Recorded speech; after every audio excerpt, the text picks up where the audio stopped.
So if everyone but our speakers would please mute themselves, and we'll get rolling. Thanks, Rebecca. Thank you so much. And I am thrilled to introduce to the Becky community our speaker for this evening, Laura E. Brown, who is the Executive Director of the City Plan Department for the City of New Haven. Some of you may have worked with her already. She's really a very interesting thinker.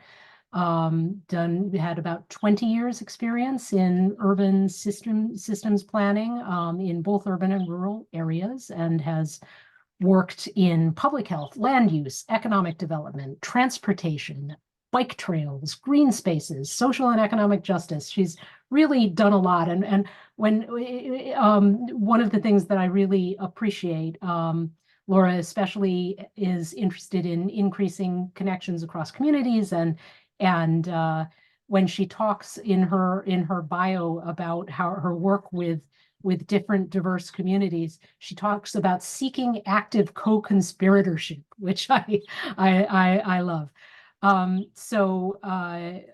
Laura will be talking with us about the new of-right ADU ordinance that the City of New Haven has been developing. And Laura, you actually authored the original ordinance and has been shepherding it through. And I look forward to hearing what you have to say about it. Thank you. Thank you so much. This is really a pleasure to be with you all. I do want to acknowledge my colleague, Nate Hoogrand, who is our Deputy Director of Zoning.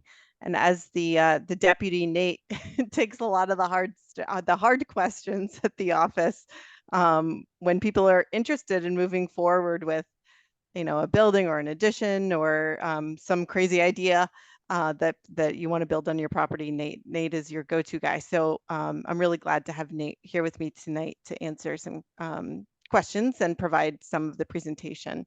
So thank you for the intro. We good to go? All right, then I will go ahead and share my screen. Can you all see that? Great. Okay. Well, thank you again for the introduction. I guess I do want to start by saying that I am a person who really values collaboration and working across boundaries, which is why my bio is not one of those like clear, clean cut kinds of like, I've always been working in the same like land use planning field. I've done a lot of different things that have been kind of at the edges of professional boxes. So, and I really do appreciate the opportunity to speak with groups like yours of neighbors who are just interested in learning more about planning and helping to make planning and land use decision making less opaque. Sometimes is the kind of thing that can be challenging to wrap your head around. And as someone who's been an educator in community development and land use planning and in the planning field for a long time, that's really important to me. So let's get into ADUs. What we're going to do is talk, Nate and I will present the slides. If you have questions, I really would encourage you to put, I guess there's a Q&A box, is that right? You can put questions in the Q&A box. If you feel compelled and you need clarification on something, feel free to unmute and ask. I really don't mind you jumping in and asking those questions. This is not a huge group, so I think we'll have plenty of time for the discussion. So what we're talking about tonight is the accessory phase 2 and 3 of the accessory dwelling units ordinance. And as was mentioned, this is an expansion of what is currently in place, the current accessory dwelling units ordinance, which I did not author. I had no hand in. My predecessor, Aisha Woods, and her colleagues at City Plan worked to get the initial accessory dwelling units ordinance passed. So this is the second phase, and we really believe the way that we've authored this proposal will continue to lift barriers to new housing creation in the city. So for some context, one of the reasons that I feel strongly about this ordinance, and quite honestly, other forms of housing reform and zoning reform that lift barriers to housing, is because we haven't done a great job in the past. We've made a lot of mistakes in our land use and zoning practices. And we now see from looking, from the insights we have and looking back on our history in New Haven and many other cities, that zoning can create segregation in cities. And zoning, so it determines where housing can be built, the type of housing that is allowed, and the form that it takes. And exclusionary zoning takes the form of regulations regarding the housing type, minimum lot size, parking, and density that purposefully, in the past, it has been very purposeful, reduced choices, housing choices and opportunities for many people, particularly people of color in our communities. So you see on the underlay here, the redlining zoning map of the city of New Haven, which were those districts where there were minorities and immigrant communities that were purposefully denied housing loans. And subsequently, the type of zoning that many cities adopted have continued to perpetuate segregation and lack of opportunity for many of these communities. So it's contingent upon us as planners and people who care in our communities to unpack this, acknowledge it, and start undoing some of these practices that are limiting opportunity. Okay, so what is an ADU? ADU stands for accessory dwelling units. I'm sure that most of you are familiar with the term, but ADUs can take a number of different forms. And if you drive around the city of New Haven, you'll see that many of these already exist. Some of them you actually can't see because they're interior ADUs. So they would look like any other apartment. So that's located within the building envelope, so the kind of the shell of the building of an existing primary residential structure that could be a subdivision of existing living space. So this could be a basement, an attic. We have lots of these already throughout the city.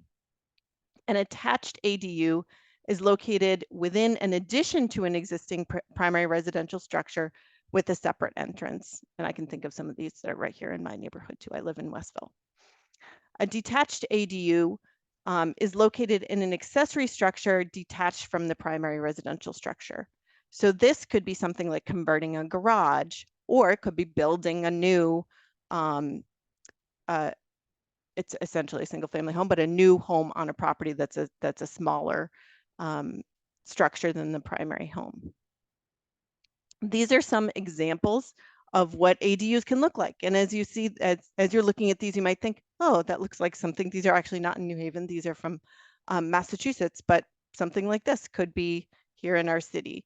Just a few examples of ADUs. Here's a detached ADU, a garage converted to an ADU, another garage here in the corner converted to an ADU.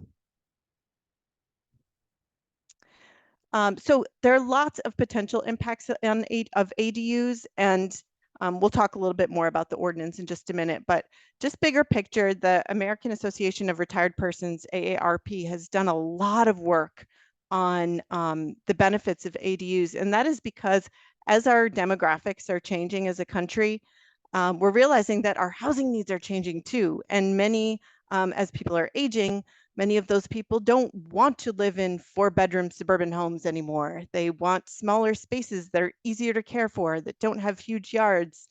And so the AARP has really taken up the advocacy for ADUs at the national level and creating some guidelines, some blueprints for municipalities who are passing these kinds of ordinances.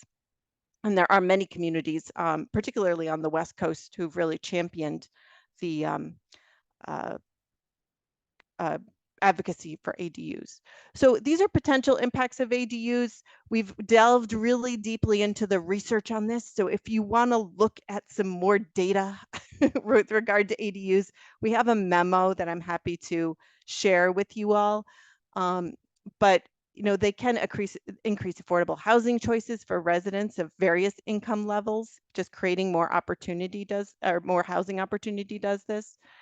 Providing housing that expands to changing family needs, as I mentioned, maybe there's a grandma or grandpa in your family or some older relative who wants to move in, doesn't want the burden of that large home anymore, but wants to be close to family that can care for them.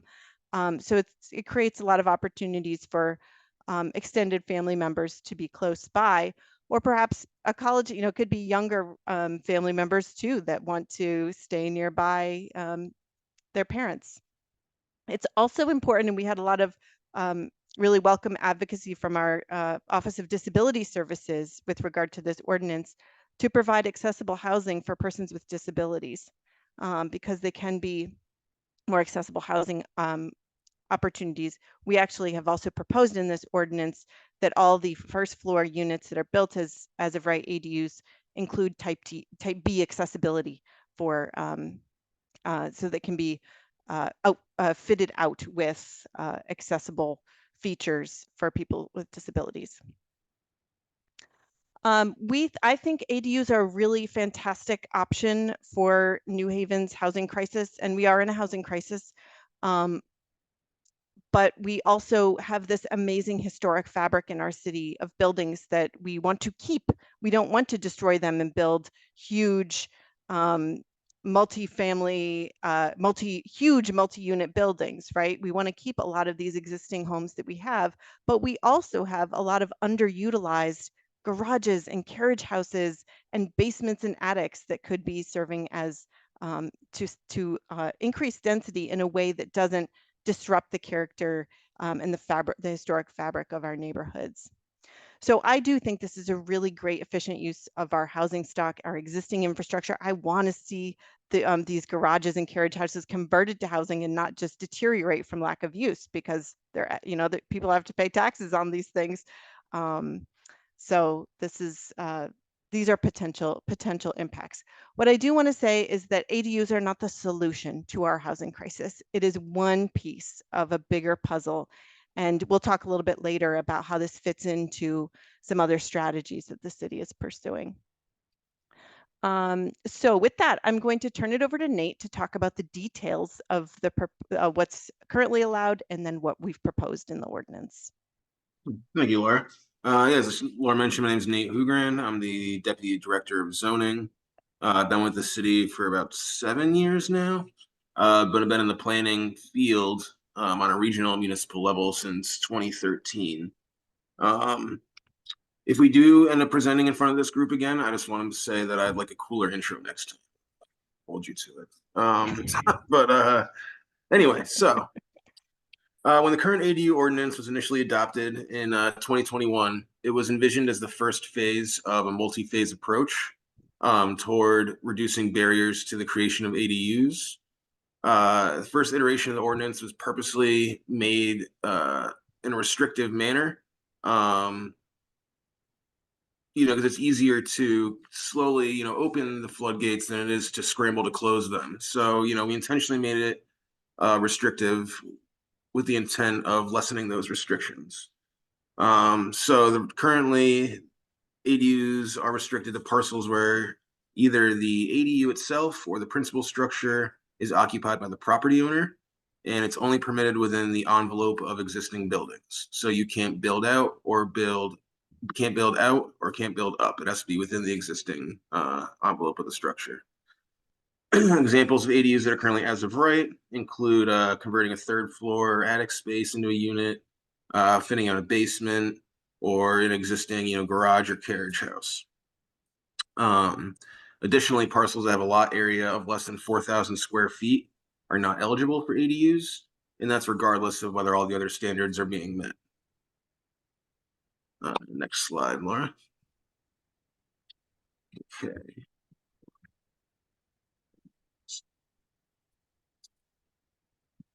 So the City Planning Department has documented the creation of 11 ADUs being permitted since the ADU ordinance was originally adopted. But all of these have required additional relief before the Board of Zoning Appeals. So none of them have been able to just go, straight to a building permit and start building. They needed to get relief in some way or another by, variance to the Board of Zoning Appeals. The ADU ordinance in its current form has resulted in no new housing units being built as of right, and only one of the 11 that were approved by the BZA have actually been constructed.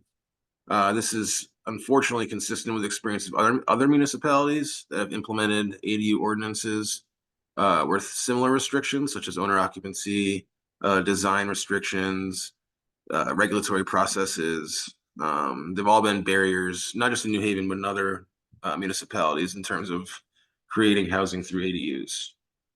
Applying for zoning relief takes time. It usually takes between 2 to 3 months from submission to decision. It's a public hearing, and at the end of the day, the board can still deny that application. This can create financial constraints for homeowners. And in some cases, regulatory costs may be passed along to tenants. Reducing the need for these types of approvals will allow for more expeditious building of new housing units, which is something the city desperately needs. Okay. So as Laura mentioned, accessory dwelling units will not completely solve the challenges we're facing related to, housing affordability and accessibility, but it will allow for minor increases in density without having adverse impacts on the character of a neighborhood. They could be completely internal, and from the outside, you have no idea that they're even there. We'll go over some of these, specific modifications in greater detail, but these include allowing detached and attached ADUs outside of the building envelope, eliminating the minimum lot size requirement, aligning setback requirements with accessory buildings, which is currently in the ordinance, and requires a 5-foot setback from the side and rear property lines. The height of an accessory structure cannot exceed that of the existing principal structure. Once an ADU is established, a parcel cannot then be divided into such a way that the structure containing the ADU would become its own standalone structure on a lot.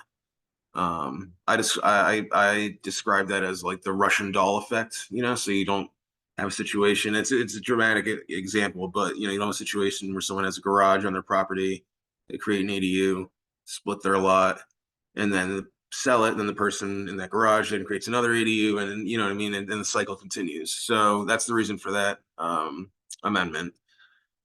Also, as Laura mentioned, we're going to require ground level ADUs to be type B compliant for handicap accessibility. And lastly, we are hoping to remove the owner occupancy requirement.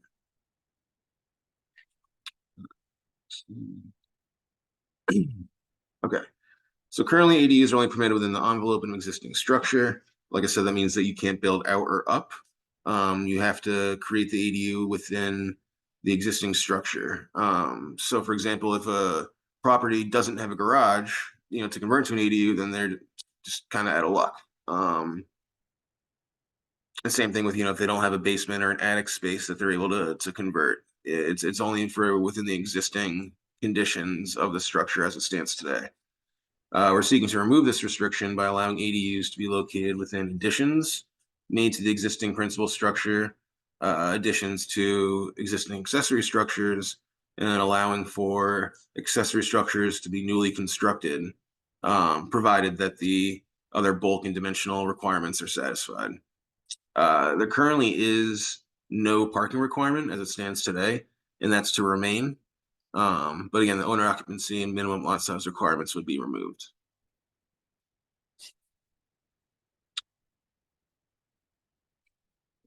The ADUs are currently permitted in the RS and RM zones. So that's RS are single family, RM is low to meet. So RM1 is low to middle density, RM2 is middle to high density. They're strictly residential zones. And by removing the minimum lot size requirement, there will now be 4,258 parcels within those zones that are now eligible.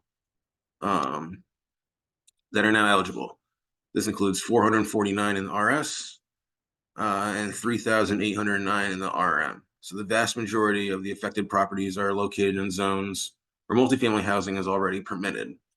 It's important to note that, by eliminating that, we're not making it so that there's more houses that, would be allowed to have it necessarily. It's just that in those specific zones where it's already allowed, they now have the opportunity to do so. Next.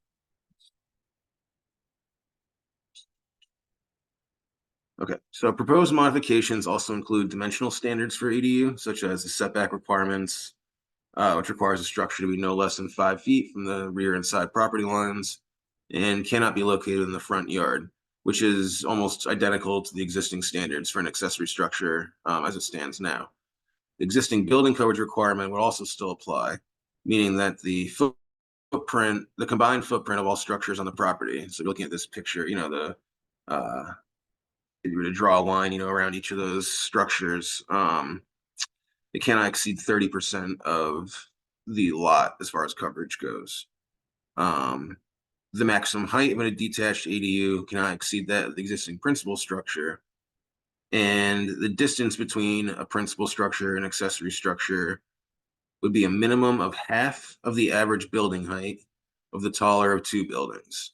So, for example, let's say, using this image, the dark blue house has a height of, let's say, 36 feet, and the shed has a height of 20. It would have to have a distance between them of 18 feet. So half of the tallest building, which would be 36, is 18. So that's also currently in our ordinance already. It would just now apply to these ADUs as well. Additionally, the minimum size of an ADU must be no less than 400 square feet of gross floor area, and in no case exceed 1,200 square feet.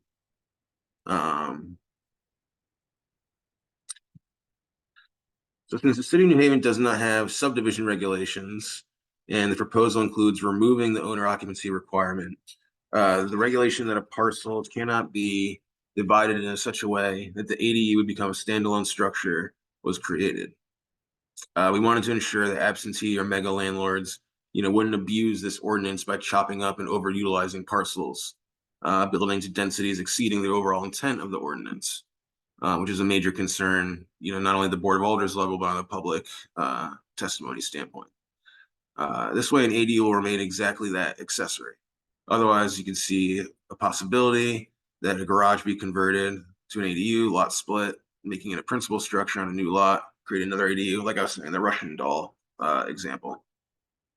So, as far as creating a lot, we do have minimum lot standards and dimensional standards, so this would be difficult. Like I said, it's an extreme exaggeration, but felt it was best to proactively address the possibility of this rather than being reactive.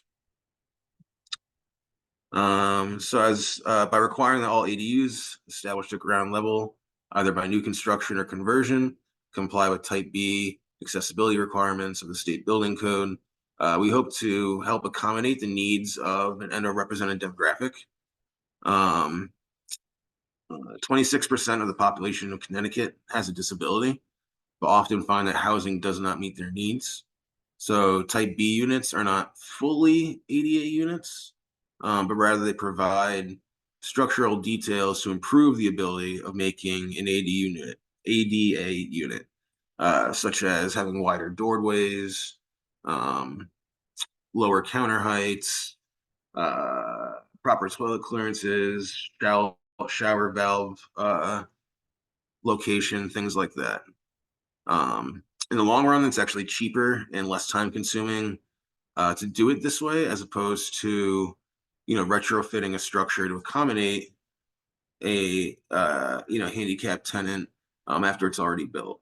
So, all in all, it ended up saving the owner money and would make it easier for people with disabilities to find housing.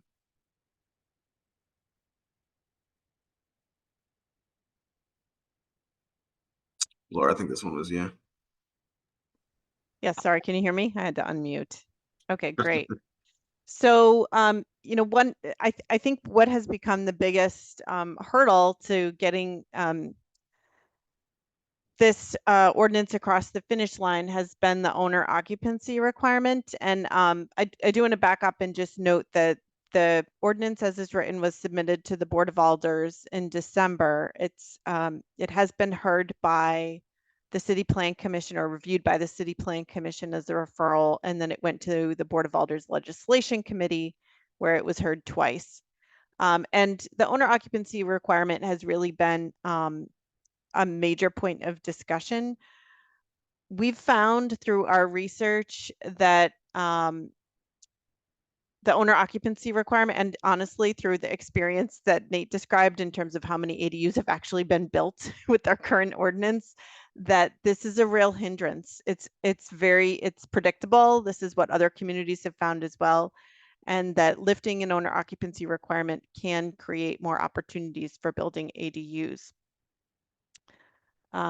It limits who can create EDUs. It creates hurdles for financing.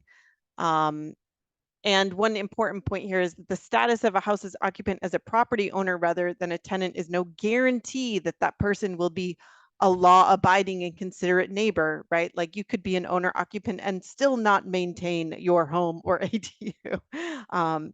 So there's this question of maintenance and how that's tied to the owner occupancy requirement. So as I mentioned, you know, we've done a lot of research on what other communities have done with ADUs. This is an example from Seattle. They've permitted ADUs since 2005, so there's a lot of data on how this has impacted their community. That said, it's really challenging to compare this type of thing from one community to the next because housing economics are so complicated, and what's going on in Seattle doesn't translate really well into New England. So there's a lot of things that may have impacted this. But what this shows is that in 2019, they reformed their ADU ordinance. They lifted a bunch of requirements, including the owner occupancy requirement. And that resulted in a lot more ADUs being built. Now, was it the owner occupancy requirement that was the one thing? It's really not clear from this research. But what we can see is they were able to build a lot more housing after 2019 and after lifting those, after putting the reforms in place. So I have some slides here on commonly asked questions. And I think what might be best is to, like, I'll show these and we can delve into any one of these, or we could talk a little bit more about the questions that you all have. So we addressed these questions because these are things that the Board of Alders have raised, that we've heard residents raise with us. So I'm happy to talk about any of these. One is if they'll be subject to rental inspection requirements. Another question about if they will be used as short-term rentals, because currently in the city of New Haven, Airbnb's short-term rentals are not regulated or licensed. And then there's, of course, this question of, is this actually going to do anything to create more affordable housing? And to be honest, because we would not anticipate ADUs to create, you know, there is not going to be a tidal wave of new housing through ADUs, even if this legislation goes through. As we can see, you know, what we have right now is not resulting in a huge number of new ADUs. They're actually very expensive to build. They can be as expensive as a new home because they have to meet building code, all the same building code requirements as a single family home.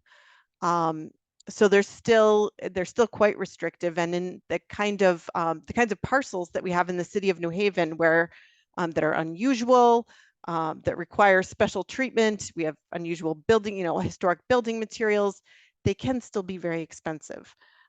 So will they create a lot of affordable housing?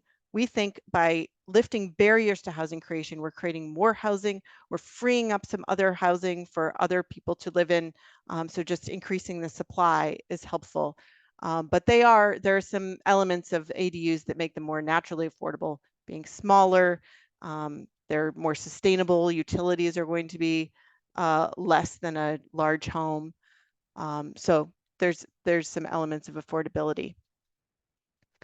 One thing that has been really important as we've moved through this process, really interesting process of communicating about this ordinance, is that, you know, I think of this ordinance as not moving alone, right? It needs to be part of a program for ADUs that includes effective enforcement across the board, above and beyond ADUs. Enforcement is not an ADU only problem. And that's kind of how it has been framed. But that good enforcement needs to come with along with updated zoning regulations. And then financing, because like I said, these are not cheap to build very often. If we want current owners of buildings, and whether they're occupying or not, to be able to afford them, we need to provide some financing options. And we do have colleagues in our Economic Development Administration that are working on creating financing options, creating some template architectural models for ADUs that reduce the costs, the upfront costs for people who want to do this. And we're really lucky to have some tools at our fingertips too. We've had some partners in creation of a new ADU, relatively new, I guess it's a couple years old now, ADU toolkit that describes the current ordinance. So if you're interested in building an ADU, you can find a lot of those details that Nate reviewed here, help you understand the decision-making process for building an ADU. And should the ordinance be updated, if we are to take this over the finish line, we'll certainly update this. So that's what we've got. Thank you. And I'm sure Nate thanks you too, even though I didn't put his picture up on the thank you slide. But So- thank you, Nate, for your contributions. And I'm happy to revisit any of this or take your other questions. Let's say before we take questions, I also want to add to Laura's point about affordability. So we don't have any regulations that require the unit to be affordable from like an AMI perspective or anything like that. But I'd like to think that a 500 square foot dwelling unit built into like a garden, shed in someone's backyard would cost less than a studio apartment at like 360 State Street or something. You know what I mean? Like I think that there's all the kinds of different definitions to what affordability actually is. But I feel like to an extent they would be less expensive than the current housing market dictates. But Yeah, thank you. That's a really good point, Nate.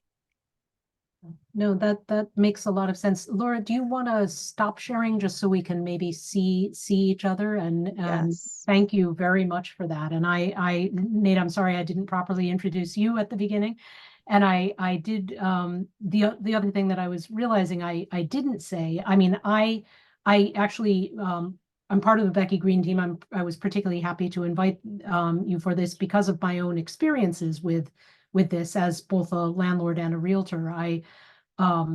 As a landlord, I have some very non-affordable apartments in East Rock, and I, at a certain point in my career, decided that I needed to be part of the solution, and I renovated a fire-damaged property in Jocelyn Square and have made the commitment to keep that one, within AMI guidelines.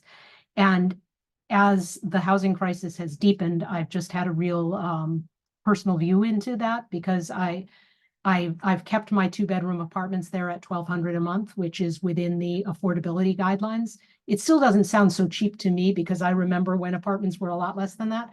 The last time I had one of my 2-bedroom $1,200 a month apartments come available, I had 40 applicants for one apartment, and it just really brought home to me just where we are with the housing crisis here. I also, as a realtor, I talk with a lot of people within the Becky and Westville community, and I would say probably once a month, some Becky member, often older with a large Westville home, says to me, my house is starting to get to be a little too much for me. Is there a nice smaller place in Westville that I could buy and move into? And I have to say there's not a lot of choice. And then probably once a week, I get a call from somebody wanting to rent a nice, small, affordable. So I've been hoping to kind of get this conversation going, and those big houses can have ADUs and this, so that's really why I wanted to invite you here. And thank you for giving such a clear overview. And I hope some of my fellow attendees are interested in asking some questions and maybe talking about some of their thoughts.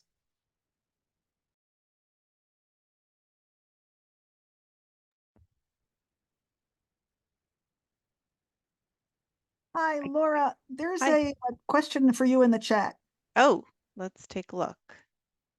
How do I find the chat?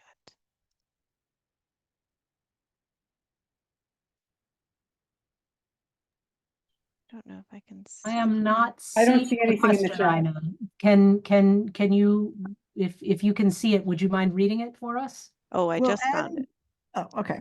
Sorry. Yeah, I'm sorry. It says, will adding an ADU be considered an improvement that increases real estate taxes on the property? That's a good question. I would say Yes. It would be. It would add real estate taxes on the property, and I guess it would be taxed. It would depend how it's currently taxed, but would you'd have to work with the assessor's office to determine exactly what that would be. Yeah, as Laura had mentioned previously, the building department doesn't make any distinction between, standard dwelling unit and an ADU.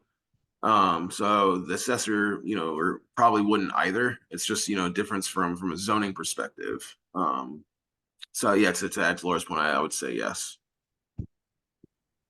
So I'm going to follow up on that question. So then it seems to defeat the purpose. If you're spending an awful lot of money to build it and you have to pay taxes on it, your tenant is going to end up paying taxes on it. I don't see where the rents are any less. I'm not seeing the advantage to the owner to putting one in or to the tenant.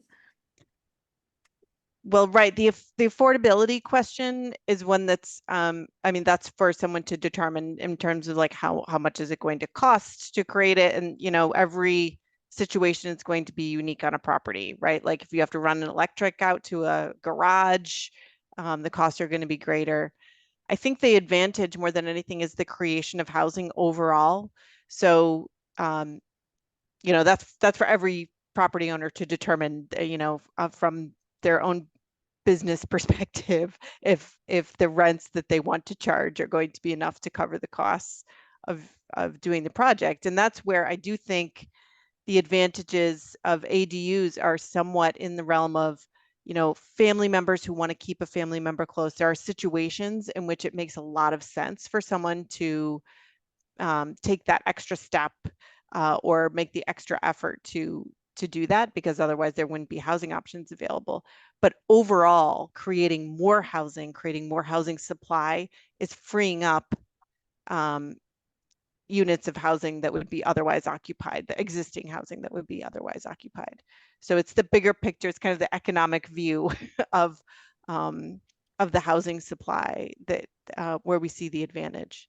But there's certainly, I mean, there certainly could be advantages, financial advantages to doing this as a rental. But it's true, it would be taxed. Yeah, no, and I would say, Ina, just as an example, I mean, not as an ADU, but in one of my 3 families, I took what was already a legal apartment in an attic space, but it was a small 2-bedroom, and then I took a big eave and added a 3rd bedroom, added another bathroom. And so there was some money involved in doing that. And then my taxes did go up because I did it permitted. But I mean, that's East Rock, right? So the taxes were already crazy, but it went up. My taxes prior to that improvement were about $17,000 a year on that house. After the improvement, they were you ready? $17,600, right? So adding a bedroom and adding a bath added $600 a year to my taxes. And by adding a bedroom and adding a bath, my rental income on that apartment went up by about $700 per month. So I would say that was worth doing. Mm-hmm. But I guess it depends on the situation. Yeah, I think one of the biggest impacts this will have, or the areas where this have the largest impact, is properties that are already non-conforming. So, the majority of structures in New Haven were built prior to the enactment of the zoning ordinance in 1963. And, Laura can attest this, but we see probably around anywhere from 120 to 140 BZA applications a year. Probably 80 of those are people, asking for minimal relief to either legalize an existing dwelling unit or to create one. Just because, like I said, the creation of the ordinance made that structure, that property, or the case may be, non-conforming. And so this would allow for people to create those additional units without the need to obtain relief from the BZA. Obviously that's not the only, I guess, positive side of it, but these sliver lots you see all around New Haven that by right you can only create a single family structure, and there might be a 5-bed, 5-family next door or 3-family next door. This would allow for, a greater density in some of these cases.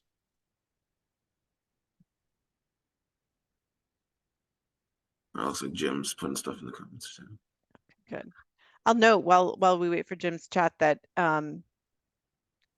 these are the types of neighborhoods we used to have pre-1963 Euclidean zoning, where uses were separated, right? Like the way that New Haven developed was very multi-use within a district, within a block. We had,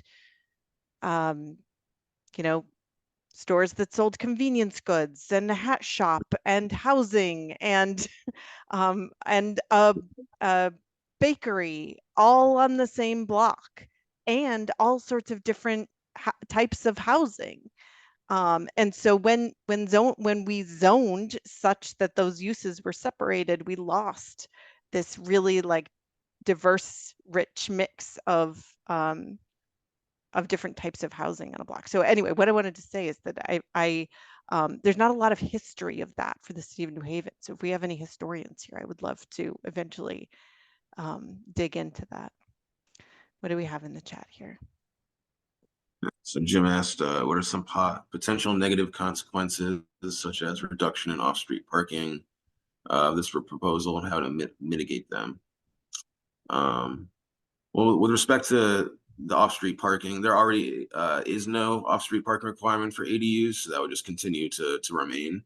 I know the city's kind of hoping to push towards, instead of having like parking minimums, where you're required to have, one space for every dwelling unit on a property, they want to kind of start to lean towards parking maximums. Yeah, I mean,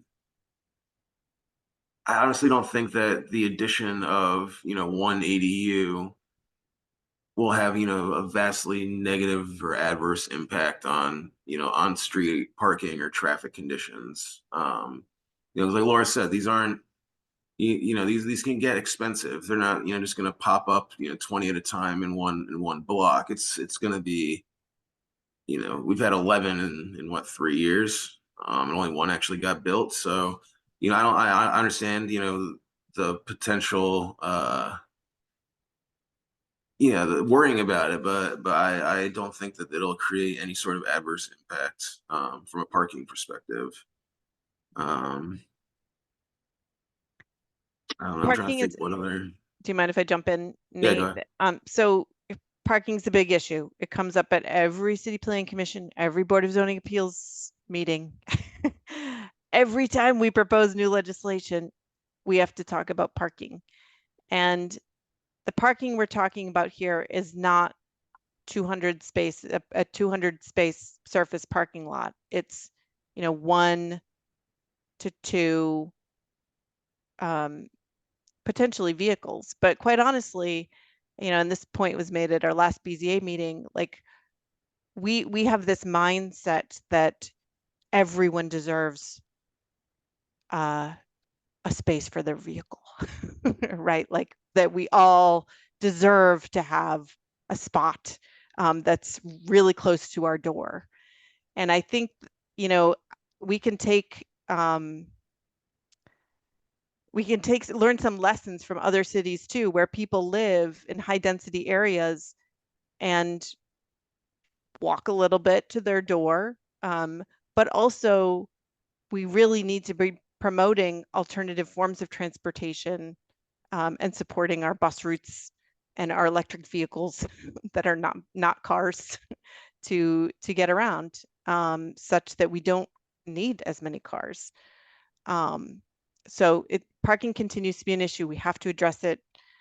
But, I think we are moving towards a future that where we will regret having sacrificed so much for our vehicles.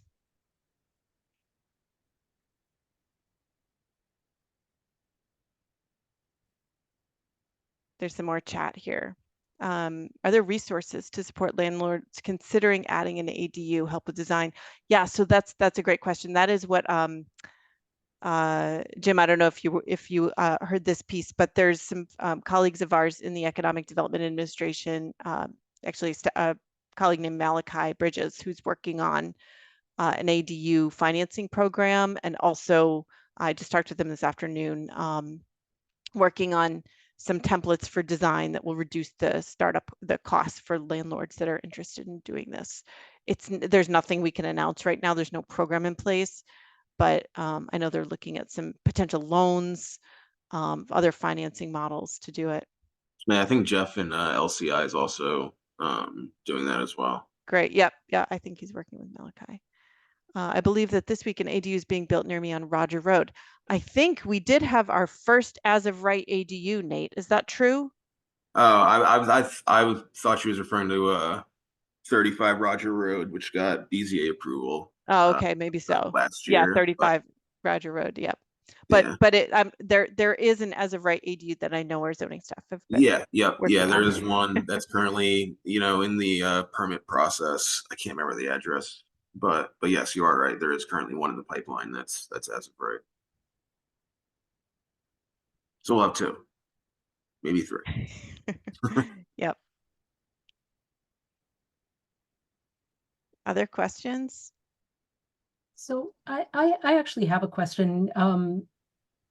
So one often hears, and I certainly, my experience as both a small to medium scale landlady, there's a big difference between when you say non-owner occupied, between the individual who owns 2 or 3 or 5 units under management and is still very personally involved, versus the companies any of us can name who have, in some cases, 2,000, 3,000, 5,000 units under management.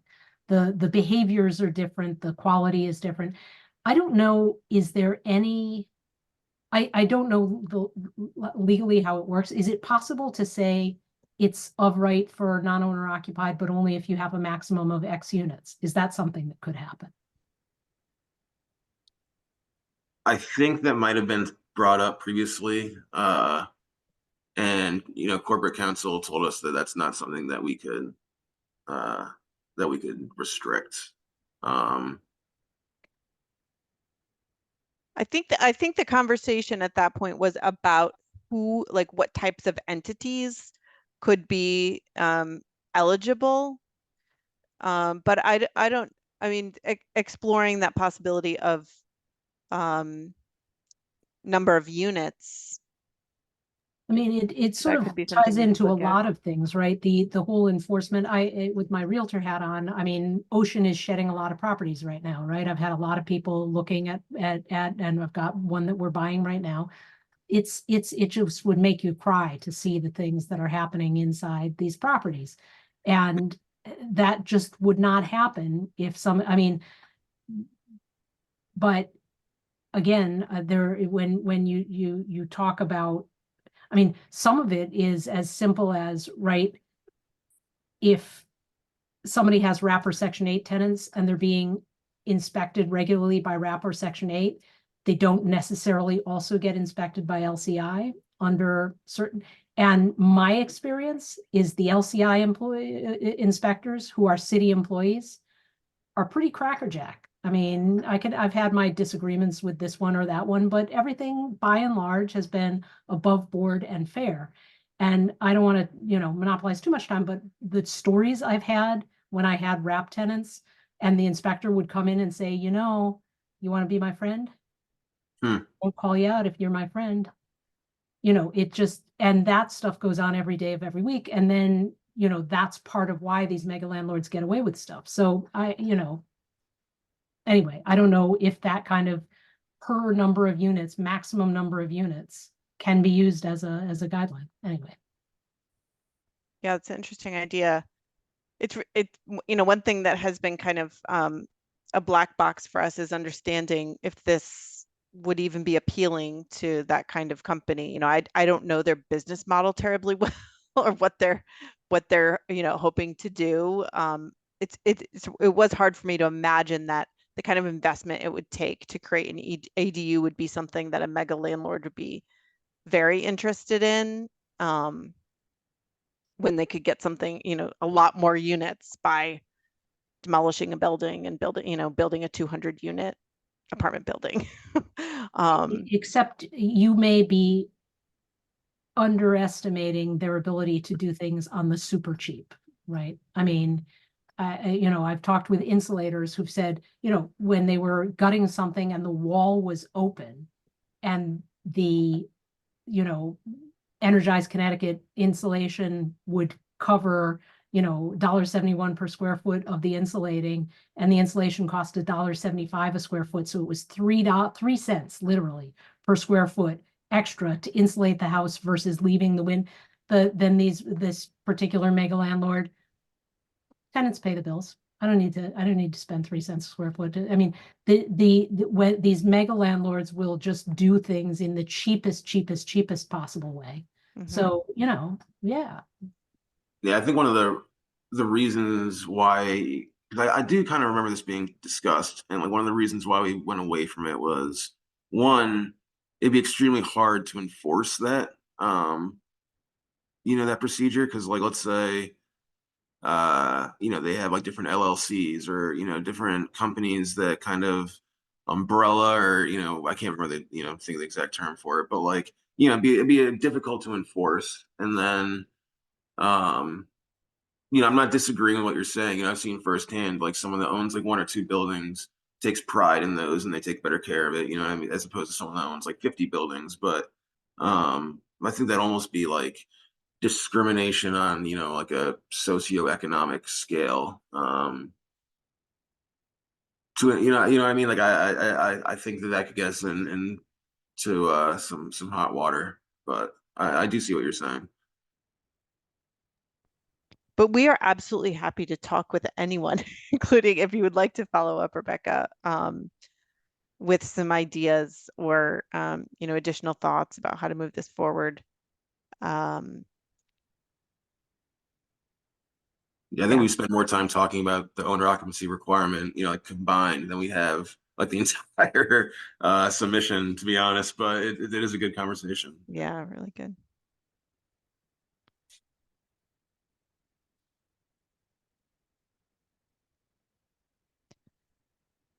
So to that point, I really appreciate you engaging this conversation and allowing us to be here. I thank you all. This is the kind of like, this is the stuff that we need to work out as a city if we're going to think about how we're really going to address the housing crisis, right? Like this is the hard, we're having these hard conversations, and I hope you take this and you have these conversations with your neighbor and your friends and people in your community to start thinking through this, because this is really just a drop in the bucket and the first step in what will be probably many years of conversations about how we address housing in our city. I do want to mention also that we are in the midst of a big planning process called Vision 2034, which is the city's comprehensive plan of development. It's required that we do this every 10 years. And we need to adopt our new plan, which is a vision for all aspects of planning in the city. It includes housing, economic development, transportation, land use. We are very much focused on equity and environmental resilience and housing in this plan, but it has policy statements that then will inform our revision of the zoning ordinance. So I encourage you all to get involved in that process, and we will be at Edgewood School in Westville on the 4th of next week with our 3rd workshop for the plan. And we welcome you to come. I think that meeting is 6:30. I don't have it right in front of me, but I'll pull that up, and I'm happy to send you the flyer for that. We hope you'll come, or you can visit our New Haven Vision 2034 page and find more information about how you can get involved. There will be lots of opportunities over the next year if you can't come to the workshop. Well, thank you. Thank you so much. I see Jim, Jim had one more question in the chat, and Yeah, I was responding well. Sorry. and yeah, maybe yeah, sort of have that, and we'll Yeah, so basically for the group, Jim asked, very underestimating how large landlord units can build things cheaply. I need to hold all owners to a good standard. The house across the street from me has been non-owner occupied, single unit landlord for at least 2 years, needs repairs. How would that be handled? I responded with, I believe that would be addressed by LCI through anti-blight or rental inspections. But if the structural integrity is compromised or appears to be, the building department would inspect and possibly issue, further violation notice. Because that is a good point though, too. Laura and I in the very early stages of this kind of looked at creating like building standards, and we ultimately ended up shying away from that. I can't remember specifically why we did that, Laura, but I think that might have been like from a review standpoint too. But there, some of the ideas were simply just, they have to additions or new structures have to be consistent with the materials of the existing structure. It's like things like that. So we had originally discussed that and ultimately didn't move forward with that. But